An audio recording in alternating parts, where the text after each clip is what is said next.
I am 21 and live in a village just outside the big city. This village is located on a large wooded area. There is a place where me and my friends often come to smoke or drink in the evening. We call it Nature Spot. It is a wooded, dune-like area with a large island in the middle. To get to this island, you have to cross a small wooden bridge. The nearest houses are quite far away, about 1 kilometer. I don't know what a mile is, from the place, so at night, it is a quiet, dark place. In the winter, it is bare, wet, and muddy, and nobody really comes there. This happened 3 weeks ago. That Friday night, all my friends couldn't hang out. I don't have the most of friends, and I wanted to go to the island to smoke and drink by myself. I don't mind hanging out alone on occasions like this. Sometimes, I enjoy it, when no one is around me, and it's just me, nature, and my weed. I know the place well, and I carry a knife with me just in case, when I go hanging out alone in the woods at night. I'm not a scared person. I often walk through the woods at night with headphones, and my music at the loudest. I do this to create some tension, because my life's been pretty boring the past months. And every time I go there, especially at night, with smoke or drink, I always get an exciting gut feeling, just to be there, all alone, in the dark, on that island. So I walk through the wooded area towards the island. It's now around 12:30 at night. I have nothing to do tomorrow, so I hang around the place a bit. Before I cross the bridge, I take off my headphones to listen, if I can hear any sound coming from the island, just in case there are people, or homeless people, on the island, and I come walking there with music in my ear. After a few minutes, hoping that I am alone, I plan to smoke a joint at a tree in the middle of the island, that we call the Witch's Tree.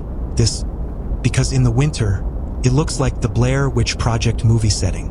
I walk onto the island, towards the Witch's Tree, with music on, as I walk towards the tree, and at the same time coming up to the tree, I see a naked man, around his 30s or 40s, literally standing on a log, pretty high from the ground, right in front of me, looking down on me. Yes, he stood still, in a literal T-pose, in the dark, all naked, when I spotted him, which made me really scared, in a flash, so it was just a split second, before my heart dropped, and I jumped back immediately.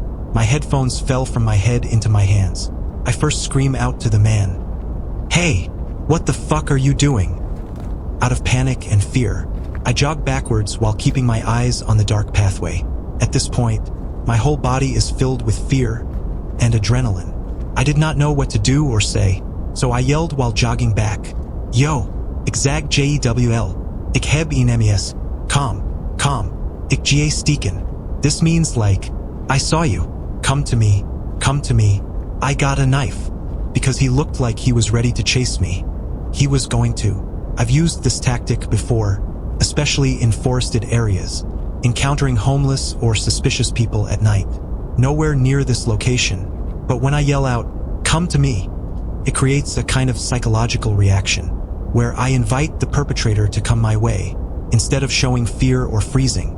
Of course, only when I carry a knife, and obviously I'm not going to stab, only if I really have to. But I was still super scared. Now I'm at the bridge, and at first I think, this is a drugged out homeless person who is messed up. I do believe in the paranormal, but I've never experienced anything paranormal, or anything like this ever. So I said to myself, it's a homeless person, but I doubted myself very much at that moment. I thought I was going to die, or get stabbed, for a brief moment, because even though homeless, who the fuck goes tree climbing in the middle of the night, naked, and also says nothing when spotted, just staying quiet. Now I'm standing on the other side of the bridge, shaking, and waiting. I wanted to make sure he would follow me before I ran. I wanted to call my friend, to tell him that there is a naked guy at the tree. He would answer, and come. At this moment, out of the dark, from the other side of the bridge, the naked guy is walking towards me, literally out of nowhere. My heart drops. Yes, he was naked, but what was even scarier was his face and eyes, literally, in the moonlight, what looked like a zombie, and he had his arms straight up when he walked out of the bush, like he was caught by the police. He walked, arms straight up, over the bridge towards me, which was a really scary sight, and also because the bridge is super wobbly, has almost no support, nothing firm. It is almost impossible to get over it without holding onto both railings. But he literally just walked straight ahead, without any drop, without any stop, like he was walking over water. I run back while shouting, "What the fuck are you doing?" Then he starts screaming like a drug addict and starts running towards me. Quickly run away, through the dark forest, back to the park, where the houses are close by. There is like a 5-minute walk of dark pathway, and while sprinting down, I could hear him sprinting after me, literally saying he was going to eat me if he caught up to me. Just the thought of a naked man running after me in the dark, and also what happened before, made me run so fast, like I never ran before in my life. I totally forgot my knife, like I didn't want to stay there a second longer. I even stumbled and fell face first into a thorny bush and was lost for a few seconds while hearing his screaming get louder and louder. But I was really scared and fast because so much adrenaline, and everything unfolded pretty fast. I ripped my jacket and lost my second bike keys. I made it home and didn't even sleep. Homeless people in the Netherlands do not behave like this one did. I have never seen or even heard stories about homeless people moving like that. These are really the stories you hear from America, where homeless people are on flakka or something and turn into literal zombies. Those are the vibes I got from this incident. That next morning, very early, me and my friend went back to the island after I told him what had happened. And literally, when we got there, I remember standing on the bridge and throwing stones towards the bush to see if the man was there. And the bridge was so bumpy that we could hardly get to the other side. And that, while the man from that night literally walked at a walking pace, with his hands in the air, like it was easy. There was also no clothing, no mattress, nothing that showed someone had slept there, or even stayed there. Since then, I have never gone there again. Literally a few days ago, I saw what looked like the same man. It was him, hiding behind a tree, from a woman who was walking her dog in the park. When I cycled past, he seemed possessed. He was talking to the tree, while hiding from people, and he only had a blanket to cover himself. After seeing this, I thought back to that night, and decided to tell the story, and share it here. Turns out, he escaped from a mental institution, not far from where I live. Police is still looking for him.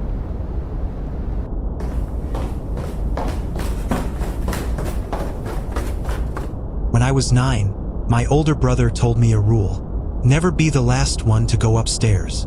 He said it like it was fact, like brushing your teeth or locking the front door. Why? Because that's when he follows you. He never said who he was, just that you'd hear footsteps behind you if you lingered too long. And if you walked, he'd walk.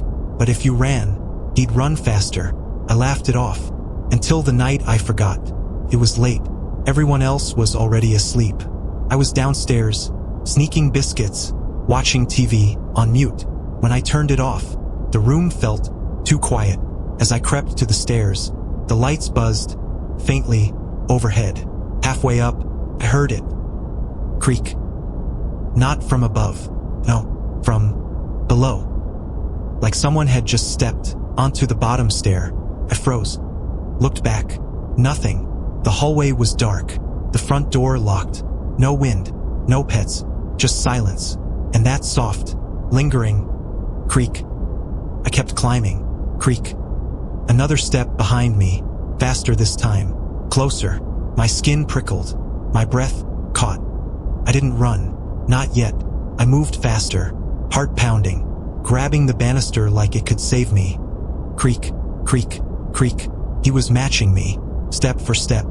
I sprinted the rest of the way, diving into my room. Slam. My hand hovered over the light switch, but I didn't dare turn it off. I stood there, breathless, frozen, staring at the bottom of the door, and then tap, tap, like fingernails on wood. I didn't sleep. The next morning, the hallway was empty. No signs, no marks, nothing. My parents noticed nothing. I never told them, but I never stayed downstairs alone again. Years later, I asked my brother about the rule. He laughed, said he made it up to scare me. You actually believe that? I did, until recently. Last week, I moved into a new flat. First time living alone. First night, I stayed up too late, scrolling. Eventually, I stood, yawned, turned toward the stairs, and it hit me. That same quiet, that same pressure. I hesitated. No one else here. I was the last one up. My foot touched the first step. Creak. Behind me. I didn't look. I ran. And as I reached the top, just before the door slammed shut, I swear I heard him, running after me, breathing, closer than he's ever been. I don't think it matters how old you are. He doesn't care if you believe. Just remember, don't be the last one upstairs. And whatever you do, don't stop to look.